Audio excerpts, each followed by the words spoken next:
live inside Athens with Joe Cad.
It's nice to have a little, it's nice to have a space to do this, but I record everything in here.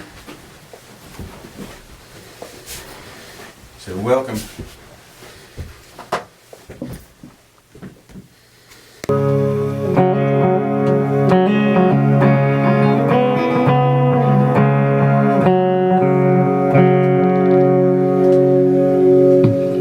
This song's called Don't You Run.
I got about 7 of them, but I got about, when I go out, I take 2 of them at a time with me.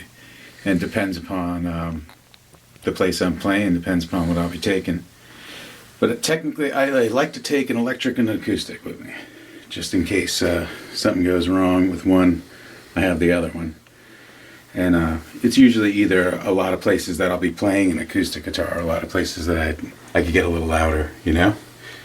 So, but lately I've been playing that Gretsch, and I just love the way it sounds. Electromatic.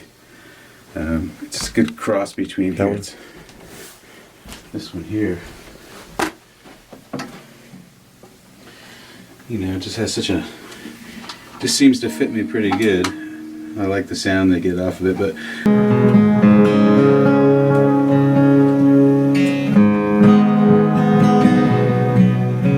the song's called Factory Lines, because they let me out of high school early. They graduated me early. My senior year, they just let me go because there's no more industrial arts classes to take, and they let me go work 3rd shift at this factory in upstate New York. And I was a silk screener, and I used to build screens at night and put film on them and then clean the dirty ones off. They were used in automation, making printed circuit boards. But anyway, so this song's called Factory Lines.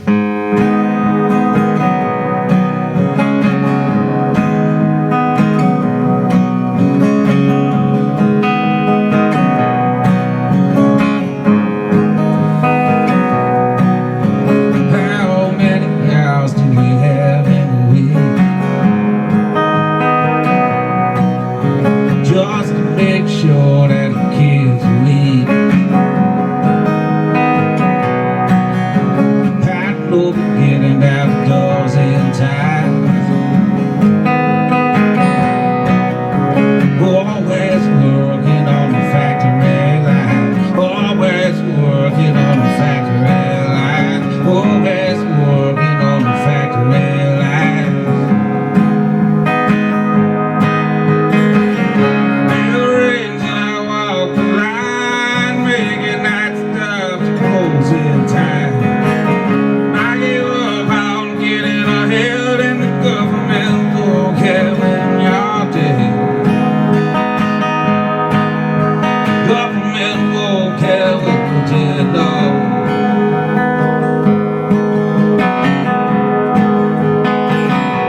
it's the same way I feel about them everywhere, man.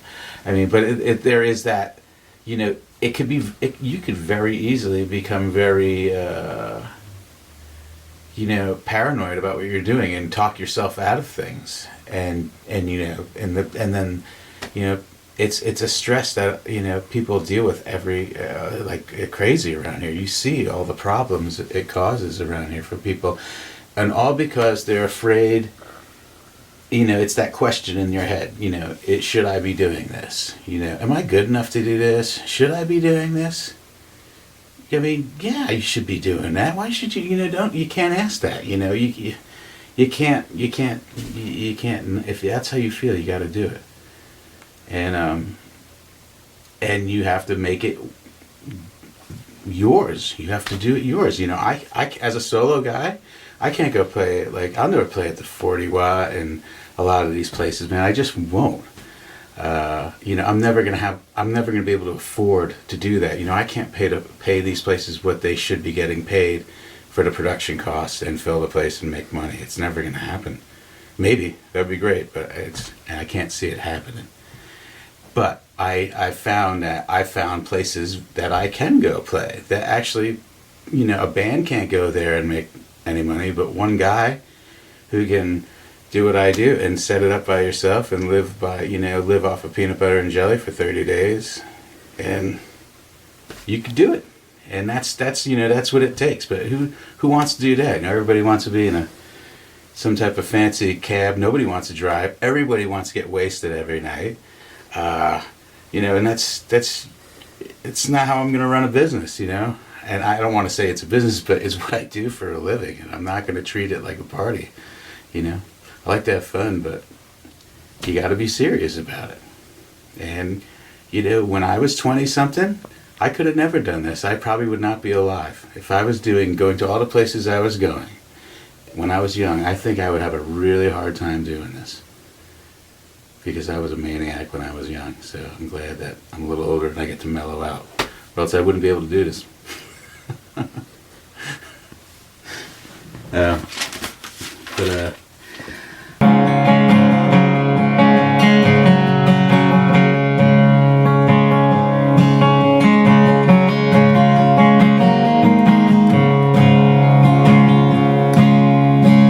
I live down in some thread city. Been working the sawmills most of my life. Never want to move from some thread city. Well, this is where I found my beautiful wife. This is where I found my beautiful wife.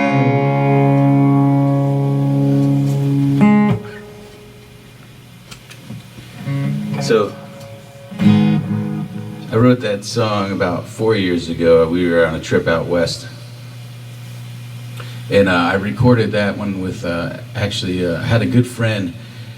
I've been real fortunate to have some pretty good friends here in Athens, but at the same time, it's really sad because they're all passing away on me.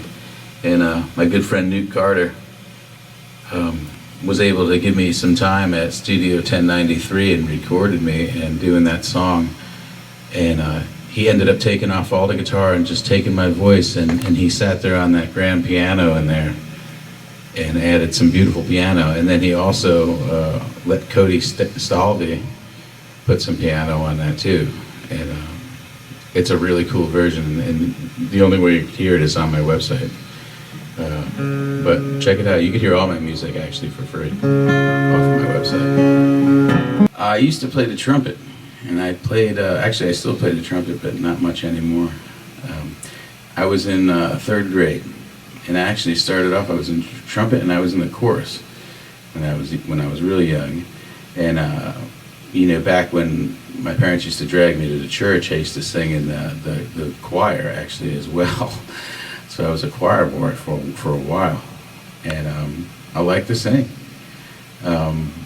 But it wasn't until, I would say, sometime in high school when I bought an electric guitar, you know, and tried to play the songs that I was listening to. It was mostly heavy metal, you know.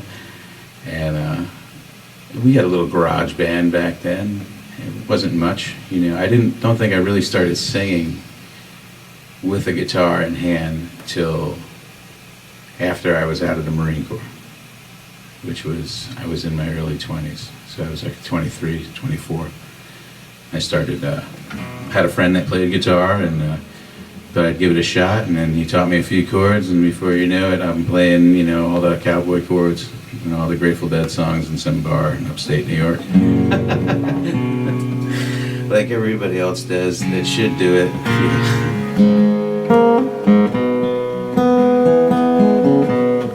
Just take a sip of water. But so I write music when it comes to me. I can't sit down and write a song. So I'll be somewhere in the middle of nowhere and just stop and write it down on my phone, and then go back to it another day. I go out alone. I tour the country in my van, and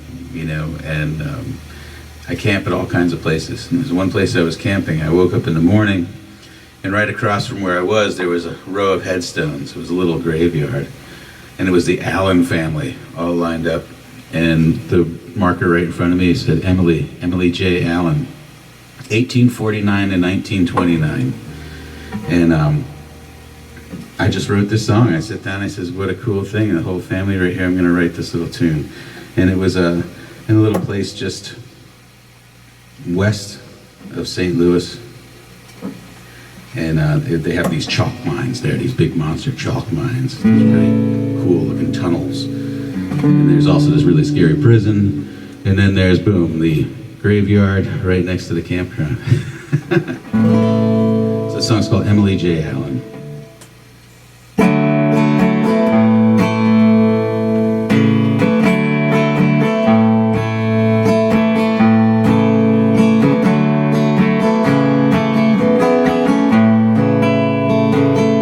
Sleeping with the ghost of Emily J. Allen. Well, she's lined up in the family's old Missouri grave, and they all work nearby in the state's largest chalk mine. And at night they clear their lungs singing songs about the day. At night they clear their lungs singing songs about the day.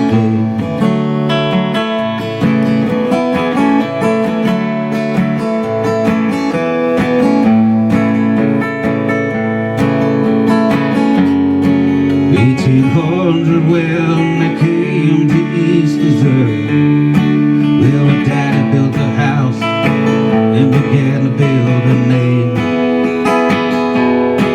When the mountain caved in and it took her father early, they had to dig the first hole in the family grave.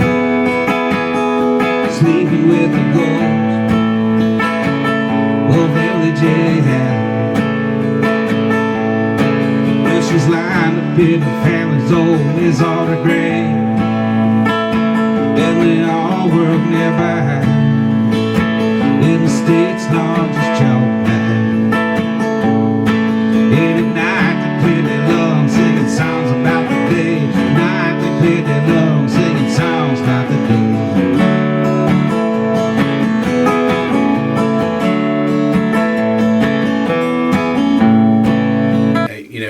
Athens is a great place because there's so many really great musicians here. It's no joke. I mean, everywhere you go,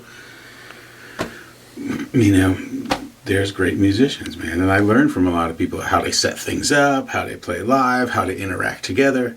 But me, I'm just, I'm solo. I don't really play with a lot of people. Like, recently I've been playing with a drummer once in a while, and maybe some hand percussion and a lead guitarist, but for the most part, it's, I take all my gear and I put it in my van, and I get the gigs ahead of time. I book everything way ahead of time, and I go on little tours, anywhere from, 10 days to 30 days out. And some of them pay really good, and some of them don't pay really good, but I always make pretty good money in tips, and it pays for the gas. But I've been doing it for a long time. I mean, I don't think people really people really know me very well around here because I'm not originally from here.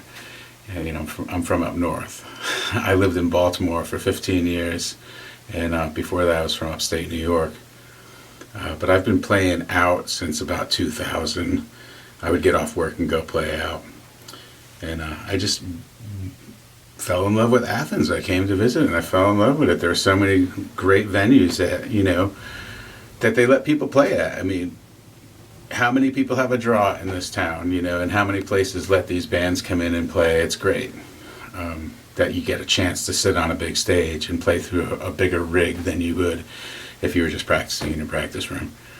And it's a great place. It's a great starting place. And then once I got here, I couldn't believe all the bands that are based here that are these huge touring bands that are successful in a business that's next to impossible to get anywhere. And if that was your goal, you know, if your goal was to be whatever, driving a fancy car, and I mean, all that fancy stuff, it's tough business to be in. But if you want to make a paycheck, you know, you can make a paycheck doing this. You're not going to make a lot of money, but you're going to make money. And I'm at a time in my life where I could do it.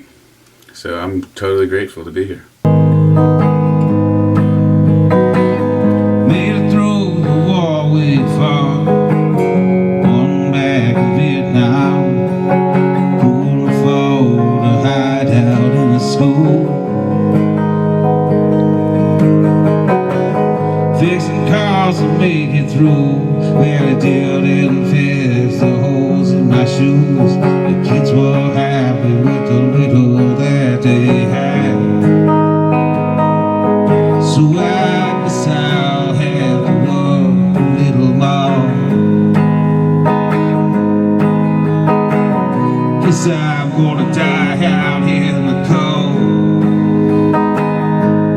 Welcome back to the high life, my son. Welcome back to the high life, everyone. 80 hours is not enough to give my wife everything she was, always threatening me to hit the road. Stay at home, beats all my kids, and takes her ignorance out on them, and they tell me tonight, Lord, all that she's done. So I guess I'll have to work a little more. Guess I'm gonna die out in the cold. Preaching Drunk was the name of the album. It's called Preaching Drunk, which I put out last year. And this song here is off of it. This is called America's Best because, you know, I'm a Marine. I got out of the Marines years and years and years ago, but I'm a Marine, and I'm getting a little older, and I'm starting to have to use the VA system, and it's horrible. And I wish more people, instead of thanking a vet, would actually really help us take care of the way our healthcare is. It's ridiculous when Piedmont Healthcare has a hiccup and everybody freaks out, but yet, you know, try getting something done. Try getting something fixed that's broken.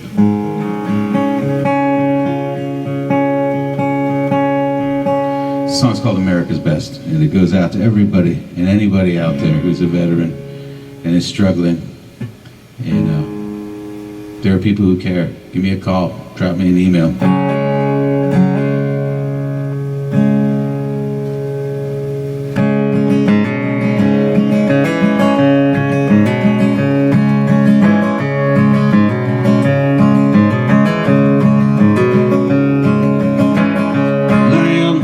Man, counting my steps, bricks in these buildings. Every last breath I got, 3 in my rifle, it done hand-tie bullet fast. Don't you think I did some wrong? 'Cause I'm one of America's best.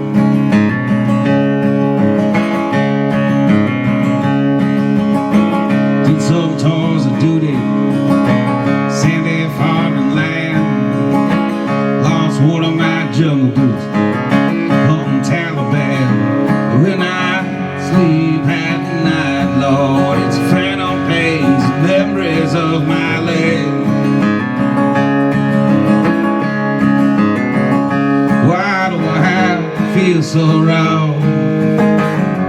I still one of America's best.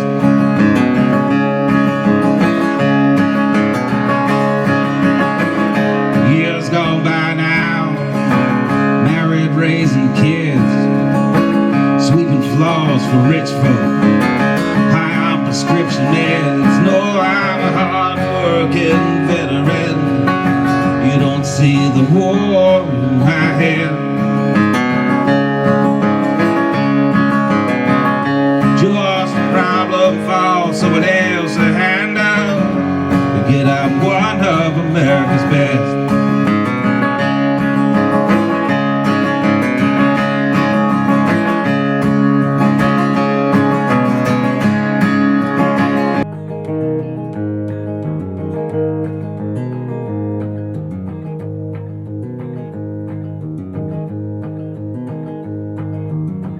Wrote this down with a worn out, worried mind.